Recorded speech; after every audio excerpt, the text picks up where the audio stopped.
El gobernador de Maryland asegura que el primer objetivo es recuperar el cuerpo y los cuerpos de las 4 víctimas que siguen desaparecidas en Baltimore tras el colapso del puente. Los equipos continúan trabajando para recoger cada fragmento utilizando grúas gigantes, potentes sierras y herramientas de demolición. Para tener una idea de la labor, la mayor pieza de los escombros pesa más de 200 toneladas y es casi del tamaño de la Estatua de la Libertad. El gobernador advierte de los peligros. We need to do more work clearing the channel in order to move forward. Now, I know there is an urgency to move fast, and nobody feels that urgency more than the people standing up here today. But we have to be clear on the risks. Hace unas horas se publicaron imágenes de los restos debajo del puente, pero eso no es lo que ven los buzos, pues el lodo impide la visibilidad incluso a 1 metro de distancia. Tienen que moverse con sumo cuidado entre los escombros que son caóticos, lo que significa una pesadilla para la seguridad. Todo esto ocurre mientras los barcos ya están pasando por el canal temporal que está abierto para que puedan llegar al puerto a tiempo. Sin duda alguna, el tema del acceso al aborto en los Estados Unidos sigue tomando protagonismo en medio de este complejo ambiente electoral, al punto que los 2 presuntos nominados a la presidencia de los Estados Unidos, estamos hablando de Donald Trump y el presidente Joe Biden, han reaccionado a lo que está pasando en el estado de la Florida. Por una parte, Trump haciendo alarde de que fue él quien eligió a los magistrados de la Corte Suprema a nivel federal que ayudaron a revertir el derecho constitucional al aborto, mientras que el presidente Biden, a través de su campaña de reelección, está empujando para que los votantes de alguna forma apoyen las enmiendas que se están presentando a nivel estatal para proteger el derecho de la mujer a tener acceso a ese aborto y que no sea el Estado quien decida sobre su salud y sobre todo en decisiones personales que involucran su cuerpo. Pero lo que pasa en la Florida llama poderosamente la atención con esta decisión de la Corte Suprema a nivel estatal, como tú mencionabas, Paulina, entra en efecto y ya queda el panorama libre para esta ley restrictiva que firmó el gobernador republicano Ron DeSantis, que prohíbe el aborto a partir de las 15 semanas de gestación, pero además permitiría también que en 30 días entre en efecto una ley mucho más restrictiva aún. Estamos hablando la que prohíbe el aborto a partir de las 6 semanas de gestación, que es un periodo cuando muchas mujeres ni siquiera saben que están embarazadas. Esto solamente a excepción de casos de violación, de incesto y cuando esté en peligro la vida de la madre. Vamos a escuchar algunas de las reacciones. Es decir que la ley de prohibición del aborto, las 15 semanas, es constitucional. Se puede hacer. Y en 30 días, según la ley de limitar el aborto a las 6 semanas, en 30 días entra en vigor la ley de 6 semanas. Es un grave retraso para los derechos humanos en nuestro Estado. Señala un peligroso precedente de intrusión gubernamental en nuestras vidas personales, también en las privadas y en nuestras decisiones médicas. La segunda parte de la decisión que tomó el Supremo en el estado de la Florida establece que la Constitución estatal no protege el acceso al aborto, algo que refutan organizaciones que por supuesto han estado de alguna manera manifestándose en los últimos años para proteger el derecho al aborto no solamente a nivel federal, sino también a nivel estatal. Pau. Edwin, antes de despedirnos, quisiera preguntarte, ¿qué probabilidades existen de que la enmienda para limitar el acceso del gobierno a los procesos de aborto sea aprobada en el estado de Florida?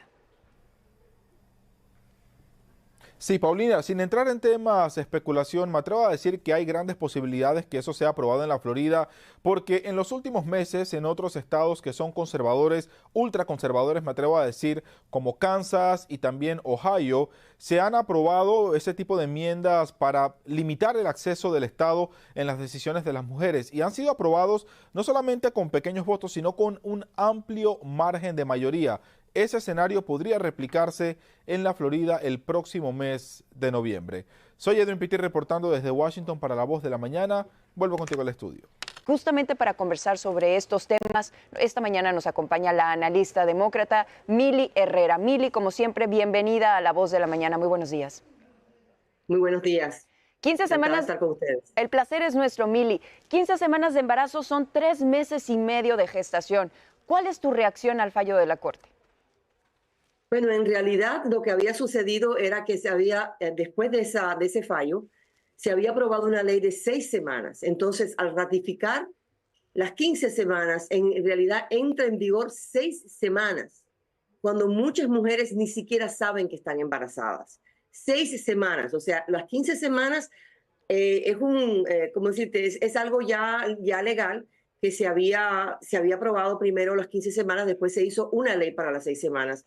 Al aprobar y establecer que sí, que las 15 semanas era legal, pues entonces ahora entra en vigor las 6 semanas. Entonces, en el estado de la Florida, una mujer que ni siquiera sabe que está embarazada va a tener ahora obligatoriamente que llevar su embarazo por razones de salud, por razones de simplemente que su cuerpo es suyo. O sea, lo que están diciendo es que nosotras las mujeres no tenemos soberanía sobre nuestro cuerpo, que simplemente somos un envase. Somos un envase que tenemos que hacer simplemente lo que los hombres y las otras mujeres decidan sobre nosotras. Y yo creo que eso es incorrecto. Yo creo que la mujer tiene el derecho de tomar decisiones sobre su cuerpo. Y ahí es donde está lo de la enmienda que se está aprobando, que está en la votación. El lenguaje ha sido aprobado para noviembre. Mili, el gobernador de Florida, Ron DeSantis, criticó el fallo sobre el aborto. Dice que la enmienda es engañosa y que puede confundir a los votantes. ¿Hasta qué punto el derecho al aborto es un tema que puede motivar a más demócratas a votar o incluso definir los resultados de las próximas elecciones del mes de noviembre? Ese es un tema que no solo son de demócratas. Muchísimos republicanos firmaron para poner esta enmienda en la boleta. Eso es un tema de la mujer.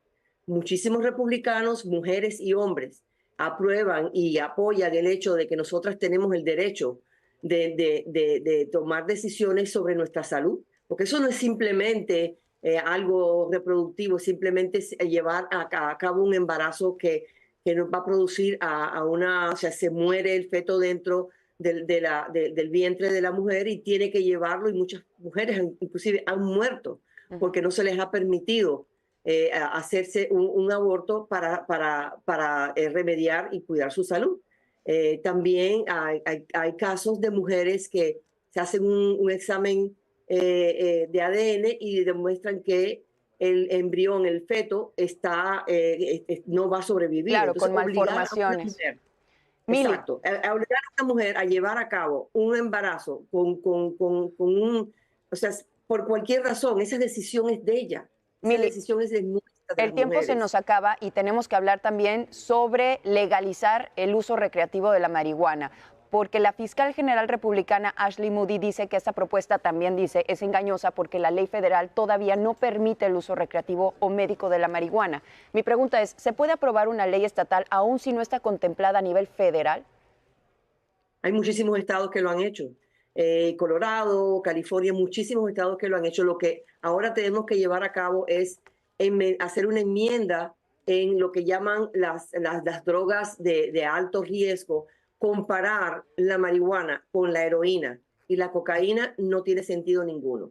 Entonces hay que mirarlo desde el punto de vista. Si el alcohol es legal y el alcohol supuestamente puede impactar el uso, o sea, el comportamiento de una persona, ¿por qué una y otra no? Entonces hay muchos intereses creados. Yo creo que eso va a ser también una decisión que toma una persona en la forma individual. Hay que controlarlo, hay que decir, los menores no pueden comprar ni utilizar, no se puede utilizar ese tipo de drogas cuando uno está conduciendo. Todas esas reglas, las mismas reglas que tiene el alcohol, deben de tenerla la marihuana. El alcohol y los cigarrillos que también están a disposición y se venden libre con restricciones, pero se venden libremente.